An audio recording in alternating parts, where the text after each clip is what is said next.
Hello दोस्तों, आज हम समझेंगे कि हमारा सर्कुलेटरी सिस्टम कैसे वर्क करता है। यानी जो हमारे हार्ट होते हैं, हार्ट में कितने चैम्बर होते हैं? टोटल 4 चैम्बर होते हैं। तो हम ये समझेंगे कि चारों चैम्बर में ब्लड कैसे सर्कुलेट करता है, किस में इम्प्योर ब्लड बहता है, किस में प्योर ब्लड बहता है। तो सबसे पहले हम देखते हैं कि हमारे जो शरीर से इम्प्योर ब्लड होता है, जिसमें कार्बन डाइऑक्साइड और ब्लड का मिक्सअप होता है, वो महाशिरा के माध्यम से राइट ऑरिकल में आता है। राइट ऑरिकल को हिंदी में कहते हैं दायां अलिंद। ठीक, ये भाई साहब हैं, इनका फेस मेरे तरफ है, मतलब हम दोनों की डायरेक्शन अपोजिट है, इसलिए इनका राइट ही इनके राइट में होगा, मेरा राइट इनका लेफ्ट होगा। ठीक, तो ये आपको समझने के लिए मैं लास्ट में बताऊंगा कैसे इसको समझेंगे, राइट किधर है लेफ्ट किधर है।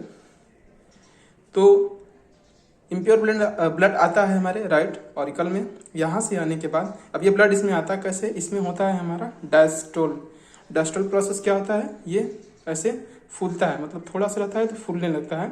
ठीक, तो फूलने के कारण इसमें वैक्यूम जनरेट होता है, जिसके कारण ब्लड सक हो जाता है, इसमें महाशिरा के माध्यम से इसमें भर जाता है। फिर इसके बाद पिचकता है, यानी सिस्टोल होता है। सिस्टोल मतलब एस फॉर सिस्टर, सिस्टोल, और स से संकुचन। ठीक, इसका मतलब होता है दबना। तो सिस्टोल होने के बाद ब्लड, ये एक होता है ट्राइकॉस्फिड वाल्व, जो हमारे राइट वेंट्रिकल और राइट ऑरिकल में के बीच में एक वाल्व होता है। वाल्व का काम क्या होता है कि ये किसी भी चीज को एक डायरेक्शन में जाने देता है, दोनों डायरेक्शन में इसका फ्लो नहीं होने देता है। तो राइट ऑरिकल से हमारा ब्लड जब ये सिस्टोल होगा, यानी जब ये पिचकेगा, तो ये ब्लड को दबाएगा, जिसके कारण ये वाल्व के द्वारा राइट वेंट्रिकल में हमारा आ जाता है इम्प्योर ब्लड। अब इम्प्योर ब्लड ये राइट वेंट्रिकल में आता है, यहाँ भी वही प्रोसेस है। जब इसमें आना होगा तो ये सक करेगा फूल के, फिर सिस्टोल होकर इसको दबाएगा। तो यहाँ से जो हमारा इम्प्योर ब्लड होता है, ये देखिए जो गई है ये ब्लड, ये जो है ये होती है हमारी फुफ्फुस महाधमनी, जिसे हम लोग बोलते हैं पल्मोनरी आर्टरी। ठीक, तो इसमें हमारा इम्प्योर ब्लड बहता है। ठीक, बाकी पूरे बॉडी में मैंने देखिए यहाँ पे एक छोटा सा लिखा है कि बाकी पूरे बॉडी में जो धमनियाँ होती हैं उनमें प्योर ब्लड बहता है, और शिराएं वेंस में इम्प्योर ब्लड बहता है। लेकिन ये जो फुफ्फुस महाधमनी होती है, इसमें हमारा इम्प्योर ब्लड बहता है, जिसमें CO2 का मिक्सअप होता है।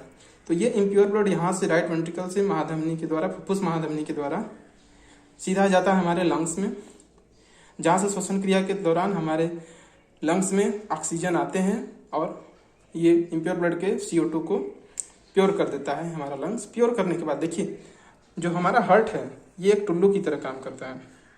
ये सिर्फ ब्लड को पंप करता है। प्योरिफिकेशन जो होता है ब्लड का, वो हमेशा लंग में होता है। कई बार लोगों को एक कन्फ्यूजन होता है कि ब्लड को प्योरिफिकेशन भी हार्ट के द्वारा नहीं होता है। नहीं, हार्ट का काम होता है सिर्फ ब्लड को खींचना, उसको हार्ट लंग्स में भेजना, वहाँ से फिर प्योर ब्लड को लेकर फिर हमारे बॉडी में भेज देना।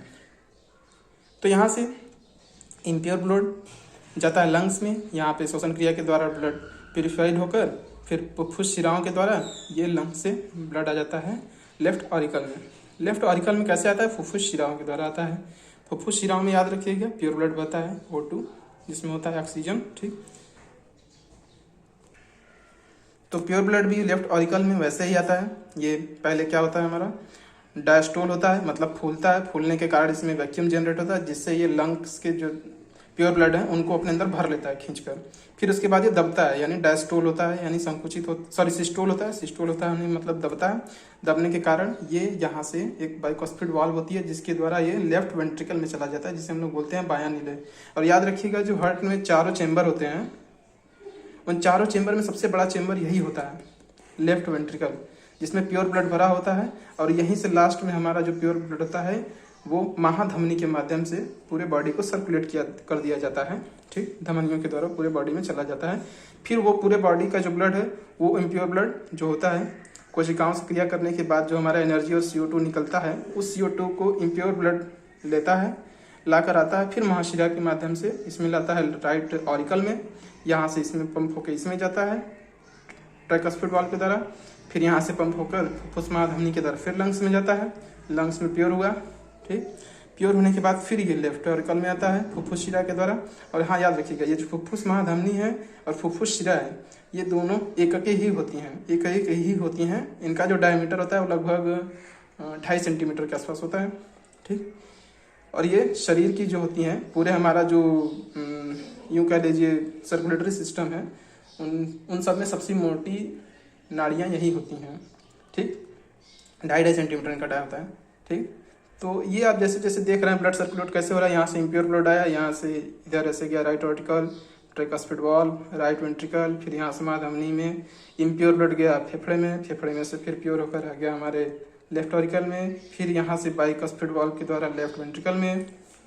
ठीक, अब यहाँ से देखिए प्योर ब्लड है जिसमें ऑक्सीजन का मिक्सअप होता है और ब्लड का मिक्सअप होता है, तो ये प्योर ब्लड महाधमनी के माध्यम से पूरे बॉडी में भेज दिया जाता है। ठीक, तो ये तो हो गया हमारा पूरा सर्कुलेटरी सिस्टम कैसे कैसे वर्क करता है। याद करने का तरीका हम आपको बता रहे हैं, पढ़ने में तो आसान है। और याद रखिएगा ये जो राइट वाले जो पार्ट होते हैं और ये लेफ्ट वाले जो पार्ट होते हैं, ये बीच में एक सेप्टम नामक चीज होती है, सेप्टम नामक एक झिल्ली होती है, उन्हीं के द्वारा ये कपाट होता है, उनके द्वारा ये सेपरेट होते हैं, अलग होते हैं।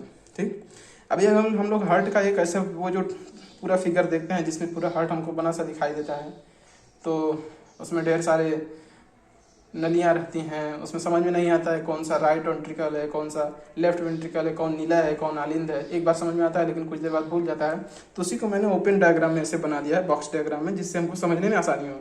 आपको नाम याद करने के लिए मैं बता रहा हूँ, ये भाई साहब हैं, इन भाई साहब का राइट वाला ही राइट होगा। मतलब आप अपने ऊपर इसको इमेजिन करिए कि मेरे मतलब अपने सीने पे हाथ रख के ये समझिए कि मेरा राइट वाला ही राइट है।